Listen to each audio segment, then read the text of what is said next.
Gears 1 came out and it hit tremendously large for us.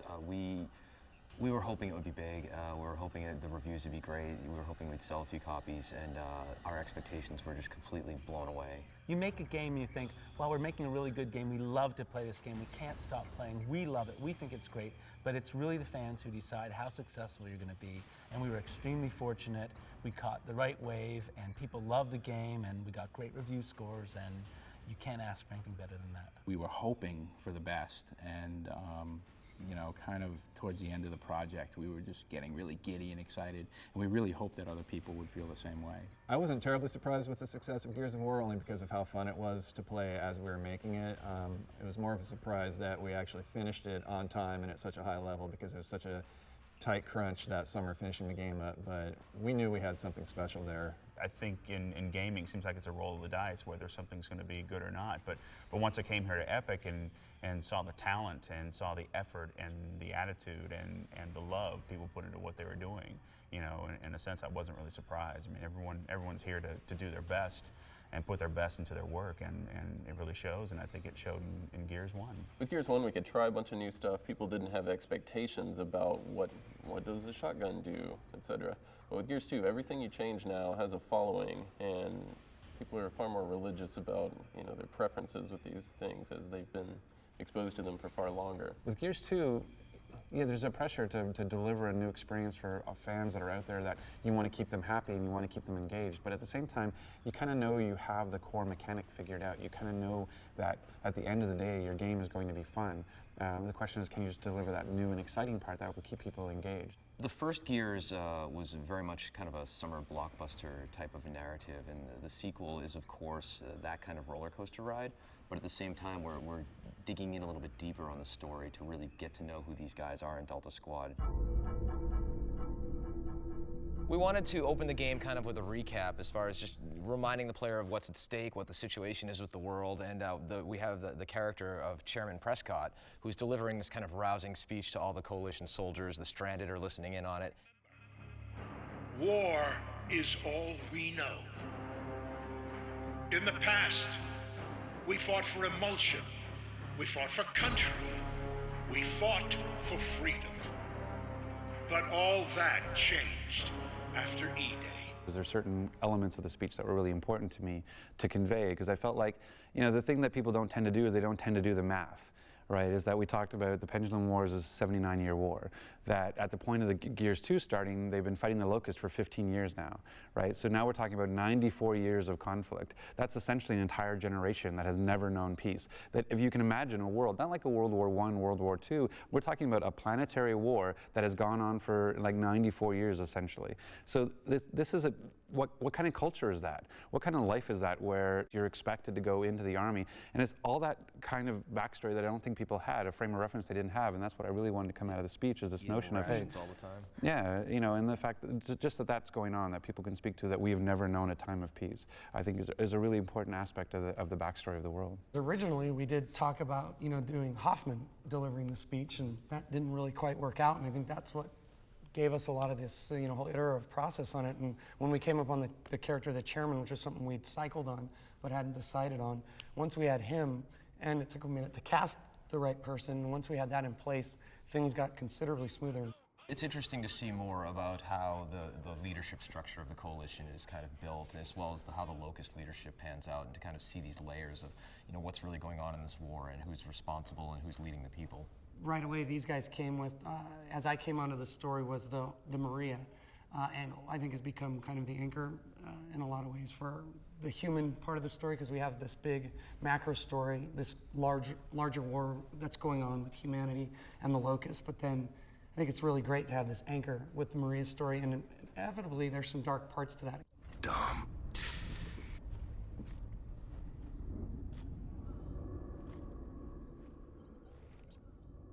There's nothing darker than a man finding his significant other completely incapacitated and then having to do the only thing he can.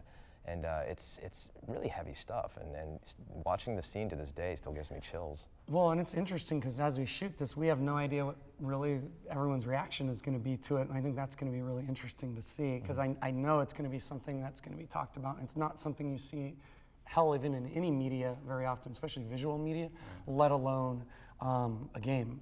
You know, having the sort of the best friend role go through the deeper moment, because it's kind of more interesting for the player to witness it as opposed to, you can't push that on, you know, onto the player to say, Yeah, if okay, you try to this is your experience. You miss your wife, don't you? You do, yeah. like, really, what? Right. It's easier to make him be a witness, and at the same time, it is nicer to take a second, you know, pseudo-secondary character like Dom, and sort of raise their importance in the story. Is really, I thought was really cool too.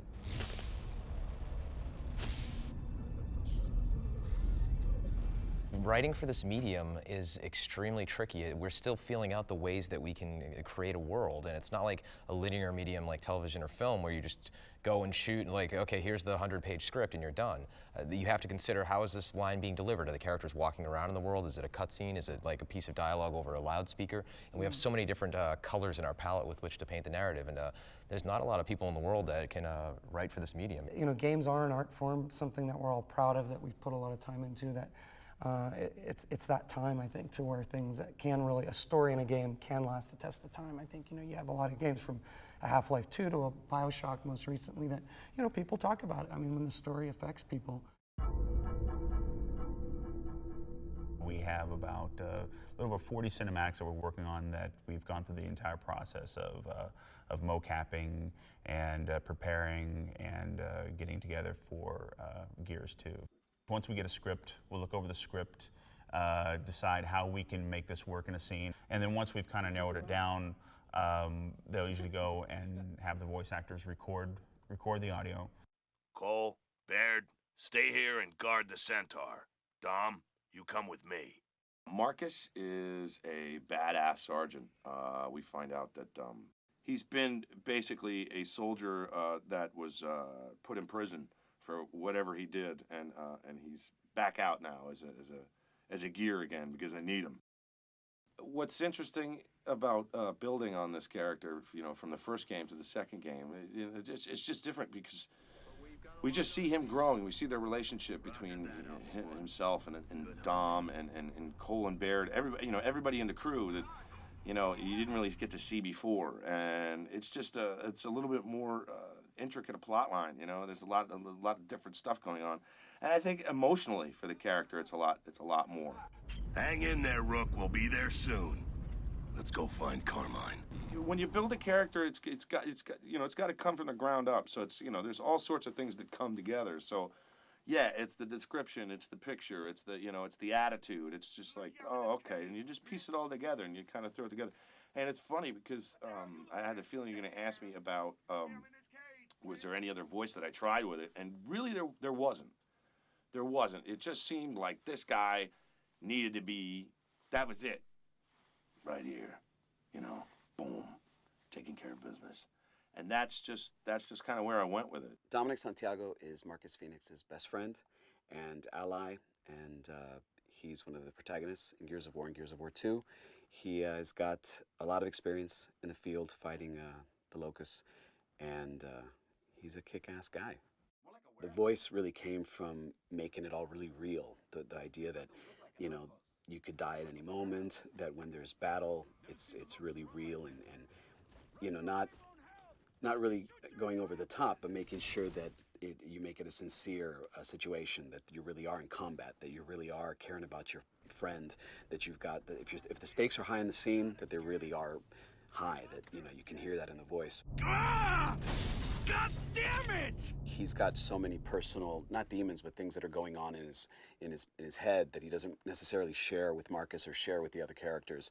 And for example, in Gears of War 2, there's the very, very real thing with Maria that he's been searching. One of the main reasons, if not the main reason, why he's been at it and fighting and going through all this is that he's got a missing wife, a loved one. I'll catch up with you in a sec, Marcus. All right? Yeah. Whatever you need. Guys, let's go. It was really different to work with John on Gears of War 2. The material only stands to benefit from having two actors working really hard at having chemistry and that dynamic that's so, you know, visceral. You can feel it. You know that these guys are, you know, exchanging words, either arguing or going into battle together. I think that you can hear it in the sessions. Augustus Cole is, he's a soldier. in the game who is ex-thrashball player. What we know today is football. And he's just rough and tough, and he's cocky, he's arrogant, he's confident, smart. He's everything rolled into one. He's just a badass soldier, and he's a team player. I just try to just tap into what that person would sound like. So I tried different voices, and then I ended up settling on like just real graspy, deep. He's kind of excited. I'm the Cold Train, baby. Whoa, yeah, baby! This train is running on time! The writing in Gears of War is just incredible. Every character has his own identity, and I think it's great. Cole has his own, he has his own way of, laying it out there, and Marcus, and I think that the writing, supports the acting. It all comes together. That's why we're number one. It would be great if fans, after, playing the game and, exhausting themselves in this game, it would be great if they actually felt like, they accomplished something, that they were really a part of the game, that they're emotionally struck by some of the events and the things that are happening, just like they would be if they were actually in the game. Baird is, oftentimes regarded as the sort of the comedy element, but he really is a voice of reason, and really, like all the other characters, really detests being in this hell, and is very vocal about it. The rhythm, I just imagine him just being very kind of quick-witted and just thinking about, like, what are we going to do? Oh, that's great. Oh, we have to go in. Oh, really? We got to go in. That's just fantastic. Great. All right. What are you going to do? That kind of thing. There we go. One muzzled queen. Not you, her. You were great. I loved your speech there, especially with the bitch-ass stuff. Very good. Very enlightening. Acting in a video game, on one end, it's the basic acting skills that you are required to do on stage or on film. What's different in a video game is you have many outcomes. So instead of a regular script, you're playing 10 different endings, more maybe. And so you have to really know that character very well. How will he be when he's about to die? How is he killing? How is he running away? How is he relaxed? And you have to have all these parts of him very complete. So then the player, who's as integral to it as I am, is going to elicit different responses from me. So what's fun for me is having players, gamers come to me and say, hey, we played Gears of War with you all weekend. You were a real a-hole, or you were a real jerk, and then someone else can come to me and say, wow, you were funny. That was really funny. And I realized it all depended on how they played and how they interacted with me. With a deeper storyline, there's much more opportunity for a variety of different musical styles. And so obviously we have the action and we have the battle, we have the chase, but we also have some somber moments, some desperate moments, some emotional moments, even a couple of romantic moments.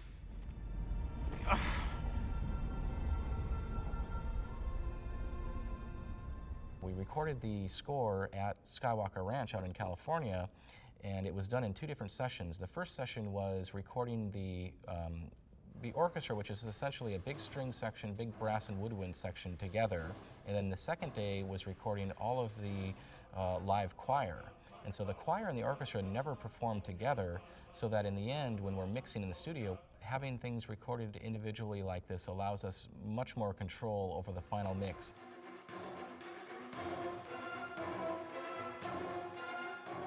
I wanted to build around sort of the film style that I like to use, which is, you have the orchestra, you have the choir, you have this mass of 100 different people performing, and it just gives the music a weight and an importance that I think this game deserves. Most of the projects I work on, I get my inspiration from the visuals. And I get a lot of inspiration from the people themselves who are creating the game. The game designers specifically said to me, or they explained the concept of destroyed beauty, and how, there are, all the landscapes are very beautiful, but they've clearly been ravaged by war and by beasts, locusts, and all these things. And they wanted me to translate that into music.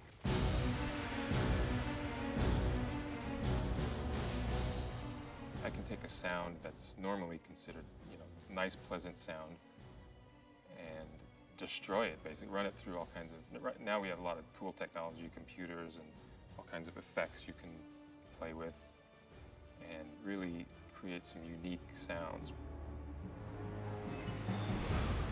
A lot of times people's expectations are directly related to the amount of audio polish that is in the cinematics. You know, the better the audio sounds, the better the overall impression people have of the cinematic.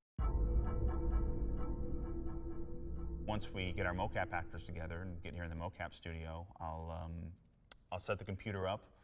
We'll start going through the scene, walking through the scene, see how the actors react to it and all. Not really, not as in like, wow, but it's just like, oh, so this is what they're trying to do type thing. In other words, you're gathering a lot of info from it. And we'll come in here, we'll work with them, we'll kind of walk through the scene a couple times, see where, yeah, we need to space this audio out a little more, this could be a little tighter, or hey, this guy would actually probably talk on top of what he's saying as a quick reaction. And we'll get all that timed out, and then we'll start working on the scene. We'll start working on doing a couple of takes on the scene. And start walking in. You're looking over the edge, seeing Nexus.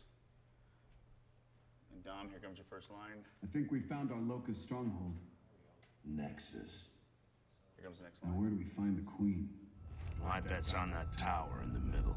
We're doing a few combat scenes, a few what we call walk and talk scenes, which are basically, we're blocking out dialogue scenes when we're walking and explaining the cinematics to the user. Barry, look over, and audio? We don't have the luxury of hitting a mark and saying a line and then moving on with another action. We have to time our motions to a pre-recorded voiceover.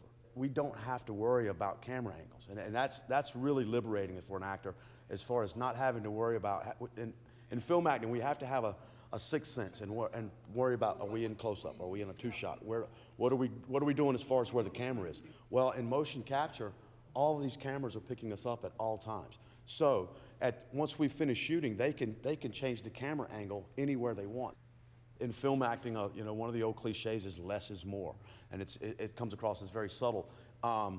Here, I think it's a little bit more similar to theater acting or acting in front of a live audience, because we have to convey with our bodies exactly what's going on with this, that the voiceover actor is conveying within the scene. It's an incredible amount of fun playing Gus. You just, like I said, everything is 110% all the time. There's no lull with Gus, and it's just a lot of energy, a lot of impact.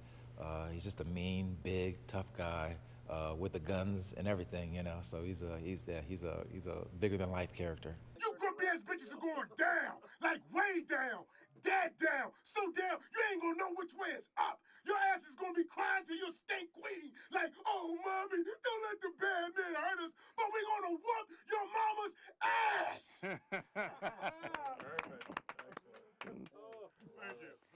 So then after we've done the mocap process, all the animation is then targeted to the character skeletons. At that point, I'll take the animation, I'll start putting in the scene. We do what's called our layout phase. And the layout phase is basically where you're blocking the actors in the game world or in that level. And at that point, I can actually then go in, lay my cameras out, and start cutting the scene together based on the pace and the feel of it. The actual filmmaking happens in the layout process when you start seeing everything coming together. Certain designers are much more kind of book-based as far as, having a tremendous process, and I have much more of almost a holistic kind of feel-based approach. Start out with a few solid ideas and then iterate and try and, find the bits of fun in the sandbox. And we do this tremendously cool process of prototyping where we have these maps that are POC, proof of concept. And Lee Perry, senior gameplay designer, and all the other team members, we'll sit down and we'll hash out what is the coolest possible stuff we can come up with. And then we, use the latest iteration of our technology to do rapid prototyping and harvest the good ideas and throw away the bad. After we have the big idea, we sit down to shell out the level. And shelling out means just getting in there and in the editor and in simple terms, blocking out what the general flow of the level is going to be. One of the things I absolutely love about the game is the flamethrower, because it's a perfect example from a design side of something you've seen in other games before. You've held 20 games in your hands with flamethrowers, and you ran around, you burned people left and right.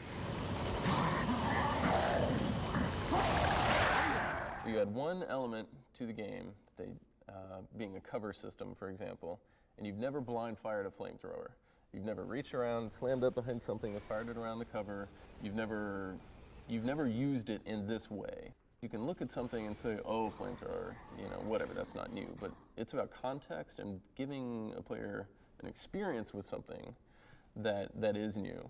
Delta, hit those mortars! The primary thing we were trying to do here is just make Gears 2 feel more like a war rather than an insurgency. Or, in Gears 1, you feel like it's just you and 3 guys kind of on your own mission outside of the COG, outside of this army that you're fighting for. And so now what we're trying to do is reflect the larger story of, this government trying to help its people survive this awful attack by these creatures who have come from underground. And so in the levels, what we're trying to do is make the battle feel bigger. We're trying to have more aircraft flying by and more trucks coming by and more squads that you're going to run into as you're playing who can help you out or show you the way and that kind of thing. Just an overall sense of a bigger, larger scale war. But with Gears 2, we've got this foundation now of our core gameplay. We know what cover can be like. We know generally now how to lay out a level that is fun to fight in. So now with Gears 2, we can spend a lot more time on kind of creating unique variations on that gameplay within each level. Proportionately, the boss fights may be 15, 20 minutes total of the experience. It's a huge amount of what players will remember about the game. It's a huge amount of adding character and setting and life to the big world. It's about the nuances of, okay, getting in cover here and cover slipping around here takes a third of a second too long. You've got to massage that out so it feels good.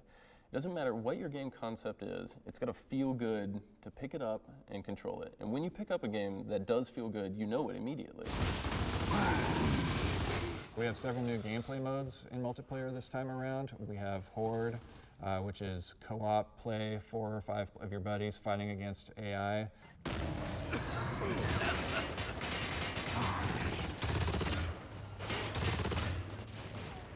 We have a new mode called Wingman, and this is basically 2 versus 2 versus 2, 2, 2, and so it's 10 guys fighting in pairs where just you and your buddy have to survive as long as you can.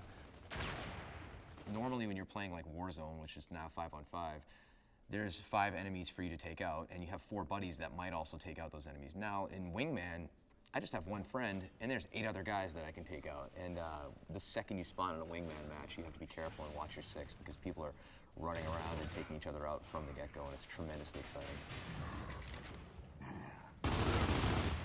We have another mode where you have to, it's similar to capture the flag, but this time the flag's actually alive and trying to kill you, and so you have to hunt this guy down and grab him and bring him back to your base in order to win. Most multiplayer games have a capture the flag game. It just doesn't really fit in the Gears universe.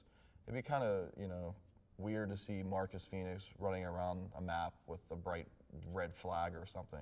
That just seems weird. But I could definitely see Marcus Phoenix dragging a body around and using it as a shield while he's fending off the enemy. The best part of this game mode is when both teams are just fighting it out, trying to get to this guy who doesn't care about either one of you. So the whole time he's running around killing everybody, he's talking all kind of trash about how he's owned you and this, that, and the other. And even when you're dragging him, he's telling you that you stink. The progress we're making in so many different areas is really what's impressive to me and really shows the maturity and development of the team. Our processes are much more refined this time around and allows us to spend a lot more time on it. The gameplay programmer just basically pulls everything together, gets it together and so they can be placed in levels, and we definitely take an iterative approach to everything. So for a programmer, that means taking an early idea, getting a rough prototype in. You may have no art assets at all. The big boss creature could be a giant cube at that stage, and get it in, get it working, so we can start playing with it, and listen to people's feedback and offer suggestions, and just keep iterating on that stuff. For Gears of War 2, we've taken the Unreal Engine 3 that we shipped with Gears 1, and we've added a whole lot of new features to it, to let the game designers go off in new directions with it. First of all, we've added a soft body physics system. Instead of just having rigid objects moving around, you can have squishy organic objects, which really plays in very well into some of the new sorts of levels we're doing. There's also a destruction system. In Gears of War 1, when you shoot a wall, you see a bullet hole basically painted onto the wall. What we can do now is tear the wall apart, and you see fragments go flying, and you see a damaged, destroyed wall with actual chunks of geometry missing from it. So the new destruction system plays in really well with the Xbox 360's hardware capabilities to accelerate that. For Gears of War 2, we've really improved the character lighting model. So you see light bouncing around between the individual parts of the character. You also have much more lighting fidelity on characters, regardless of the light environment he's in. We've added a crowd system to the engine so that we can render 100 or more characters on the screen, and simulate gameplay on them, and build a real large-scale battle scene around that.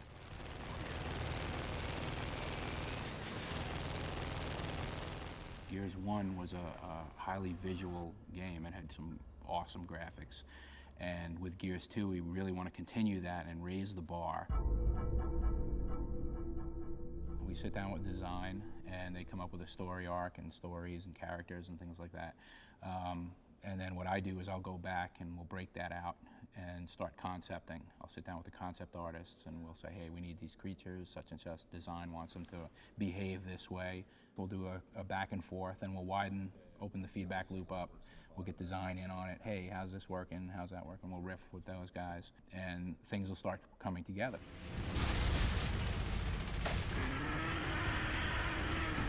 The gore was a pretty big hit with everybody, to where you had this very crazy, visceral experience, and so we wanted to build on that and expand that to the larger boss creatures, and just have more of it without going way too over the top and making it completely gratuitous. To me, it's more about the context of what it is. It's not very slow, deliberate, creepy type of game. It's all in the heat of the battle, and you're laughing and you're making fun and you're cracking jokes as you're punching your buddy in the face as you've knocked him down, or you're chainsawing him in half or something like that. The guys are doing a fantastic job with the environments. The artists, the lighting, the size of the environments now, the fracture system, it's all there, and it's really pretty spectacular.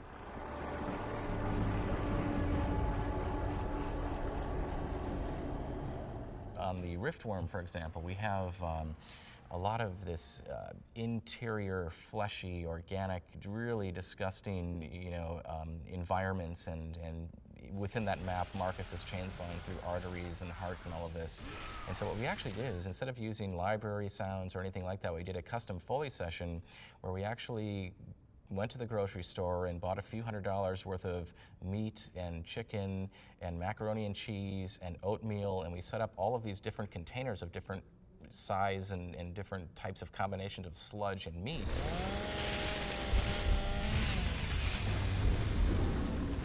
And we actually just got messy in there, combining all of these things, stirring it up, throwing it against the wall, and mixing up macaroni and cheese, and a lot of those sounds were created completely from scratch from grocery store objects.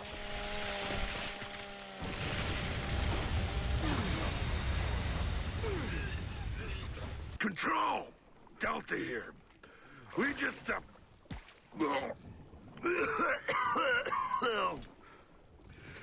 I don't know where to even begin, but just get us the hell out of here. After the environment art gets done, we dump everything into our editor, and then we have visual level designers, and they take the imported objects and they'll mesh out these levels and create these fantastic areas that just look great. And they'll also do a first lighting pass on some of the areas. Then gameplay will come in and they'll go over that and start to play the game and make sure everything works. So once a level gets flushed out and we've got meshes in there, and we've got gameplay in there and lighting and all that stuff, we'll do kind of a final pass, and we'll start tweaking post-process, and then we'll go over it and we'll have a punch list meeting, and we'll say, hey, this is too dark, there's too much contrast, too little color, too much color, yada yada. So we can adjust all that in the final polish phase. When everything's polished and looking great, that's it. Gets locked down. Well, 17 years ago, Tim Sweeney started this company in his parents' basement in Maryland, and About a year later, I joined the company. It was still in the basement. He still had that wicked cat that used to run around scratching everybody. Whereas I'd been programming since I was 10 years old, and that was really the thrilling part of my life, to be able to write code and have a computer do exactly what you want. And by the time I was about 24, I'd gotten really good at it. So I wrote my first game, my first 2 little games, and released them as shareware. We were doing everything back then. We were selling games online, we were selling them over the phone, we were packaging up boxes, we were shipping them out. We were just starting, that was kind of one of my first roles in the company, was just starting to get us into retail and do a little bit of marketing and PR and get people to know about us. When we released Unreal in 1998, that was when Epic really took off. When we made the original Unreal game, people started coming to us and asking if they could license the technology. When we came out later on with Unreal Tournament 2003, we were in full swing with engine licensing, and obviously now there's so many games today using the same technology from Gears of War 2, which is Unreal Engine 3, that are using this technology and doing really great work with them. So I think that's been something that's been a real constant current of our company, is what we've been doing with technology, and we've been getting better and better at the games and their content as well, obviously. There are a lot of things that Epic does, that require money and that require resources and things like that, but the most essential things we do are only possible because of the quality of the people we have here. When you look at the scope of a team it takes to make a next-gen game, it's obviously large, whether you take in the core team here and the team at Microsoft that's working on it, or even outsourcing and partners, things like Epic Shanghai, who helped a lot with art, Technicolor, who did a lot of the VO recording and animation cleanup and facial animation, and like I said, there's all of the people at Microsoft, both MGS and usability and playtest and all that stuff. I mean, it becomes a rather large effort to make a AAA game. Shit, that was close. I am so glad to be out of there. Control, Delta here. We lost the Queen. What I want the player to have experienced is the best polished, most fun shooter that he's played. And so I want it to be intense action, I want it to be exploration, I want there to be great story there. I want them to feel like they were an action hero and they had a starring part in this amazing experience. I think that's the golden moments for any design, is when you can just get people excited about very specific events that just happened. They weren't scripted, there was just things that happened in a game.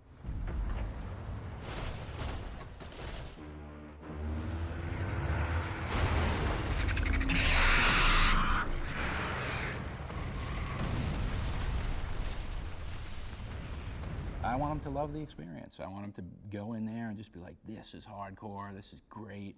I love this world, I love playing in this world, I love playing with these characters, I love the story, the experience, the art, everything. I just want them to come away really enjoying the experience. I want them to feel connected to the characters. I want them to care about Dom and what he just went through, and to understand what's going on with the squad and realize there's more sort of pain here than just a Marine killing, an enemy. We don't have any info after that. There's gotta be another lead or something, right? I'm sorry, Dom. There was something there. There's something I connected to and had meaning for me, and it caused me to pause for a second. If they get into the Gears world and they feel immersed and they feel a part of it and they feel like they take a part of the story with them, then that's cool, man. We've done our job well. I want players who finish Gears of War 2 to be exhausted and have to go take a nap because they just had the roller coaster ride of their life.